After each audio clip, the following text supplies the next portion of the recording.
जगदूत महाकारुणिक तथागत बुद्ध, विश्ववंदनीय परम पूज्य बोधिसत्व डॉक्टर बाबासाहेब आंबेडकर, बुद्ध कबीर फुले आंबेडकरी विचाराला विनम्रपणे अभिवादन. सद्धम्माचा पंचअंगी असा धम्मध्वज, सम्यक क्रांतीचे प्रतीक नील ध्वजाला स्मरण करून ज्यांनी ज्यांनी अविद्येच्या अज्ञानाच्या अंधकाराच्या विरुद्ध बंड पुकारून मानवी समाज व्यवस्थेत एक नव बदल घडवून आणला, त्या मार्गदर्शक तत्वांच्या मार्गदर्शनात्मक मूल्यांना स्मरण करून आज पंचकमिटी बुद्धविहार डॉक्टर आंबेडकर चौक शांतीनगर या ठिकाणी भदंत सुमेध नागरत्न यांच्या वर्षावास समापनाच्या अनुषंगाने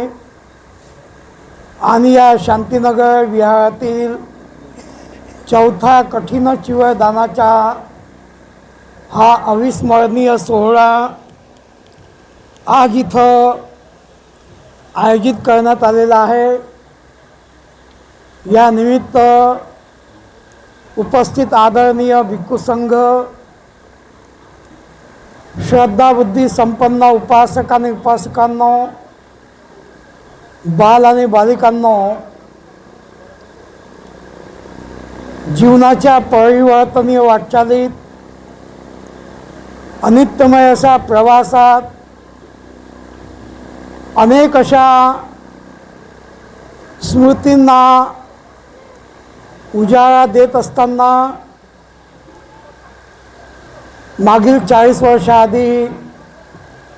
या परिसरामध्ये दलित नाट्यभूमी रंगभूमीच्या माध्यमातून या परिसरामध्ये सिद्धार्थ रंगारी यांच्या आणि त्या काळातील रिपब्लिकन आंदोलनातील सहकाऱ्यांच्या स्मृतींना, आठवणींना स्मरण करत एक नाविन्य, एक अविस्मरणीय असा बदल या आपल्या आंबेडकर चौक परिसरामध्ये आपण चिकाटीनं टिकवून ठेवण्याचा जो प्रयत्न केलेला आहे त्याबद्दल या आंबेडकर चौक परिसरातील समस्त श्रद्धाबुद्धी संपन्न उपासक उपासिकांचं मनोपूर्वक अभिनंदन. सब्बदानं धम्मदानं जिनाति, सब्बरसं धम्मरसं जिनाति, सब्बरति धम्मरति जिनाति, तनहानं खयो मज्जगाति. जीवनाच्या अनित्यमय प्रवासामध्ये सर्व प्रकारच्या दानात धम्माकरता केलेलं दान हे श्रेष्ठ आहे. सर्व प्रकारच्या रसामध्ये धम्माच्या प्रती धम्माचा रस चाखणे श्रेष्ठ आहे. आणि सर्व प्रकारच्या भौतिकतावादामध्ये रममान होण्यापेक्षा धम्म कार्यामध्ये रममान होणे श्रेष्ठ आणि कल्याणदायक आहे. तृष्णेचा क्षय करून, अकुशलांचा क्षय करून, महासेनांचं मर्दन करून जो व्यक्ती जीवन मार्ग कम्युनिकेमध्ये बुद्धीच्या परिमापनाने जन्मजात ज्या मनाच्या मानसिक प्रवृत्ती आहेत त्या प्रवृत्तींना बदलण्याच्या,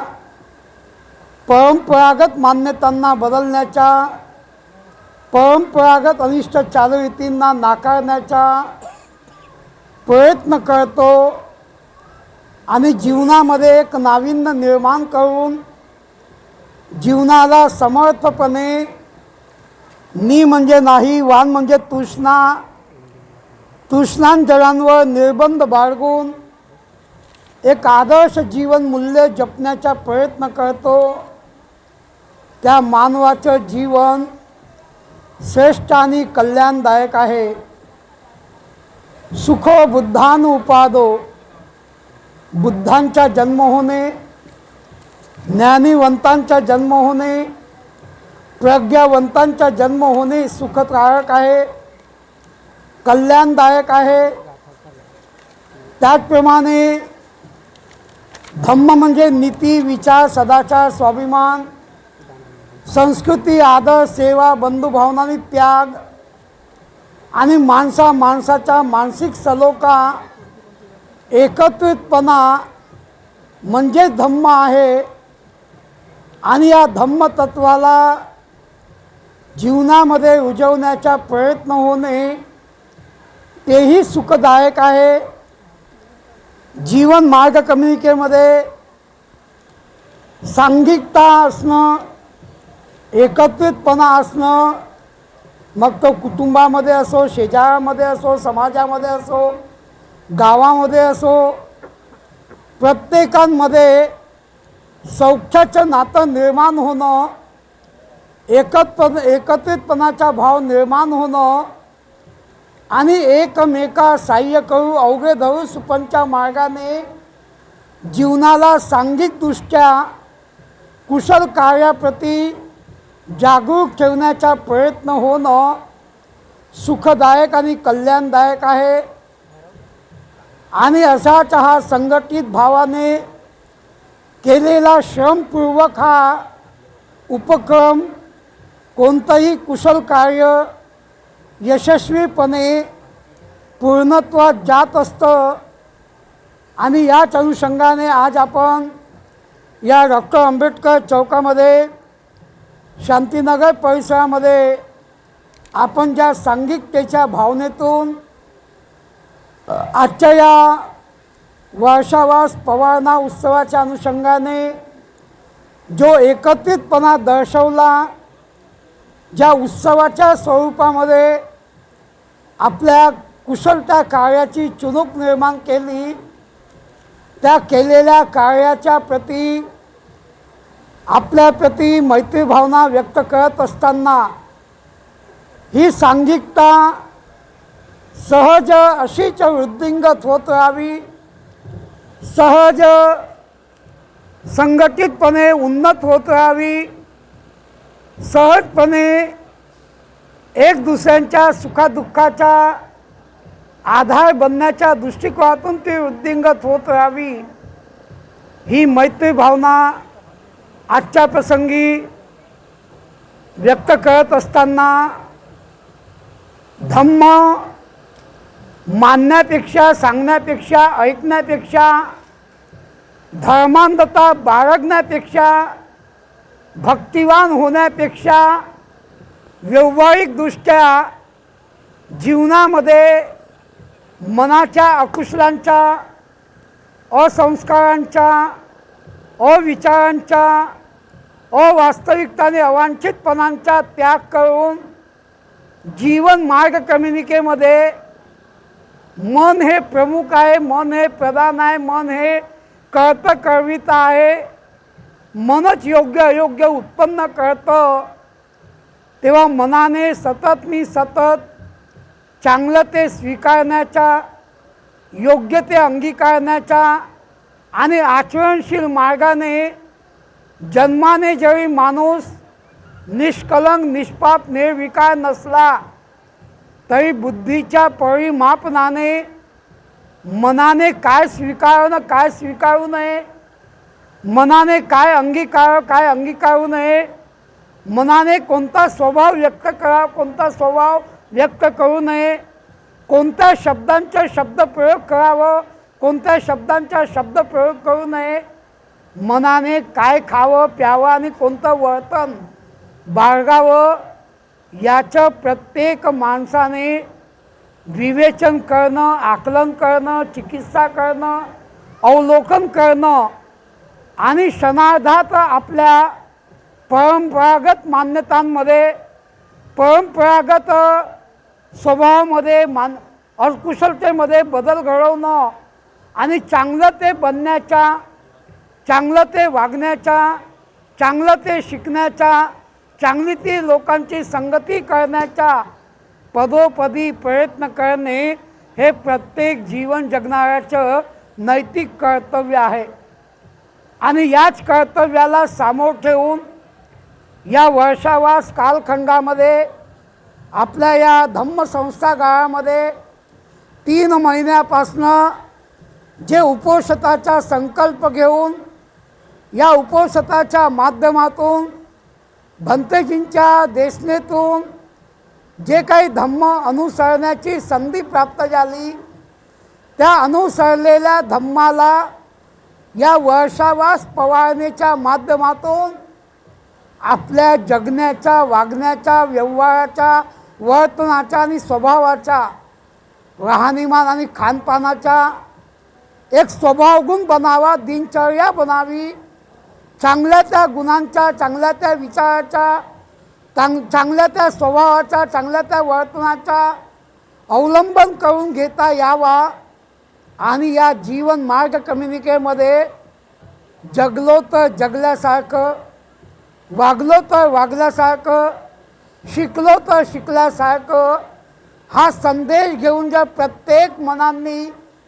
वर्तमान विषम काळामध्ये ज्या अनगिनत समस्या आहेत, जे अनगिनत संघर्ष आहेत, अनगिनत ज्या व्यथा आणि वेदना आहेत,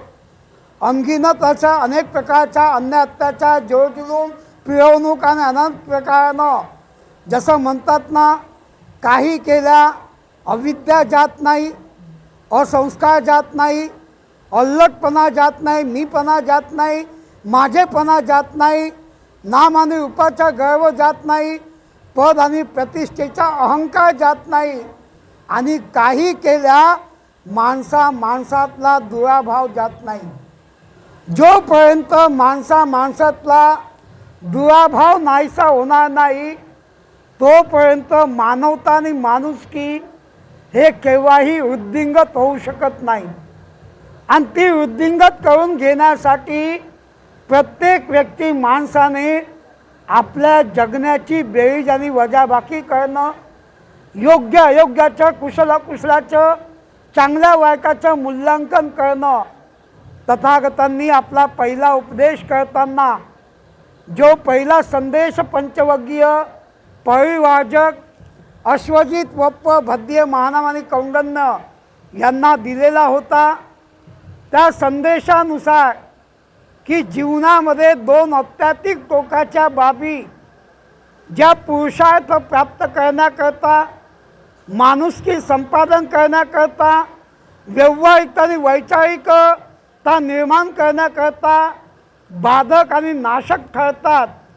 त्या 2 अत्याधिक टोकाच्या बाबी जीवन जगणाऱ्या प्रत्येक घटकांनी त्यागल्या पाहिजेत. आणि त्या त्यागण्यासाठी बुद्ध म्हणतात, एक म्हणजे खा प्या मोज करायची धारणा. क्षणिक सुखाकडे, भौतिक सुखाकडे, ऐहिक सुखाकडे, मोज मजेकडे, मनोरंजनाकडे, आकर्षणवादाकडे, पाश्चात्य विकृतीकडे, मग राहणीमान असो, वस्त्र परिधान असो की सौंदर्याच्या प्रति भावना असो, या प्रत्येकामध्ये असलेला जो काही अकुशलतेचा भावार्थ आहे, भपकेबाजीचा भावार्थ आहे, या भावार्थाला त्यागल्याशिवाय आणि ईर्ष्या, कटुता आणि क्लेश यांचा त्याग केल्याशिवाय, भय, शंका आणि गैरसमज, हेवे दावे आणि प्रतिस्पर्धितांचा त्याग केल्याशिवाय मानवाला एक आदर्श जीवनमूल्य कदापि संपादित करता येऊ शकत नाही. एक आदर्श जीवन प्रवास कदापि अंगीकारता येत नाही. कदापिही माणसाला मानवी जीवनाच्या प्रमुख अशा नि म्हणजे नाही, वान म्हणजे तृष्णा,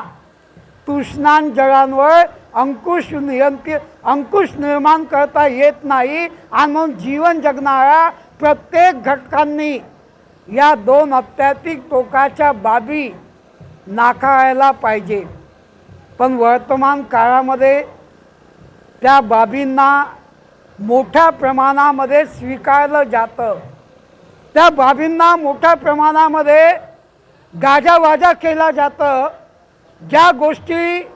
अकरणीय आहेत, असंस्कारित आहेत, अविचारी आहेत, अवास्तविक आहेत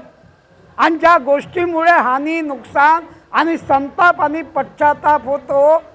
त्या बाबी जर वर्तमानामध्ये आपल्या जगण्याच्याच नव्हे, आपल्या वागण्याच्याच नव्हे, आपल्या व्यवहाराच्याच नव्हे, आपल्या स्वभावाच्याच नव्हे, आपल्या राहणीमानाच्या समस्यांना संघर्षाच्या दिशेने प्रवाहित करण्याला जर कारणीभूत ठरत असतील, तर त्या बाबी पहिल्या प्रथम मनातून नष्ट होणं अत्यंत गरजेचं आहे. कारण जीवन हे कच्च्या धाग्याप्रमाणे आहे, ते क्षणभंगूर आहे, ते नाशमान आहे आणि ते परिवर्तनीय आहे. चिरंतन टिकण्यासारखं काही नाही. आणि म्हणून या क्षणभंगूर जीवनात जगल्या पळी जगता यावं, वागल्या पळी वागता यावं, शिकल्या पळी शिकता यावं. दुसऱ्यांकडे बोट दाखवताना 3 बोटं आपल्याकडे असतात, तेव्हा आपणच आपलं जगण्याचं, वागण्याचं, व्यवहाराचं, वर्तनाचं मूल्यांकन करताना कालच्या उणिवा, दोष आणि चुकांचा त्याग करण्याच्या भावार्थ जीवनामध्ये जपण्याचा प्रयत्न केला, तर प्रत्येक माणसाने एक चांगला माणूस बनण्याचा प्रयत्न केला, याचं समाधान प्राप्त होऊ शकेल. पण हे समाधान माणूस घडेल तर कुटुंब घडेल, कुटुंब घडेल तर शेजार घडेल, शेजार घडेल तर समाज घडेल, आणि समाज घडेल तर गाव आणि राष्ट्र घडेल आणि विश्व घडेल. पण हे घडवण्यासाठी बाबासाहेब आंबेडकरांनी आपल्याला 1956 साली तथागतांच्या धम्माच्या मार्गावर प्रवाहित करताना ज्या 22 प्रतिज्ञा दिल्या, त्या 22 प्रतिज्ञा आपण कितपत आपल्यामध्ये रुजवलं, याचं विवेचन होणं, याचं आकलन होणं, याची चिकित्सा होणं, याचं अवलोकन होणं, हे सुद्धा तेवढंच गरजेचं आहे. डॉक्टर बाबासाहेब आंबेडकरांनी दिलेला तथागतांच्या विश्वबंधुत्वाच्या, मानवतेच्या, समता, विज्ञान आणि मैत्री, करुणा आणि प्रेमाचा विचार हा आपण कितपत अंगीकारला आणि कितपत पायदळी तुडवला, याचं मूल्यांकन होणं हे सुद्धा तेवढंच गरजेचं आहे. त्याचबरोबर वडीलधाऱ्याप्रती, मार्गदर्शकाप्रती, कुटुंब व्यवस्थेप्रती,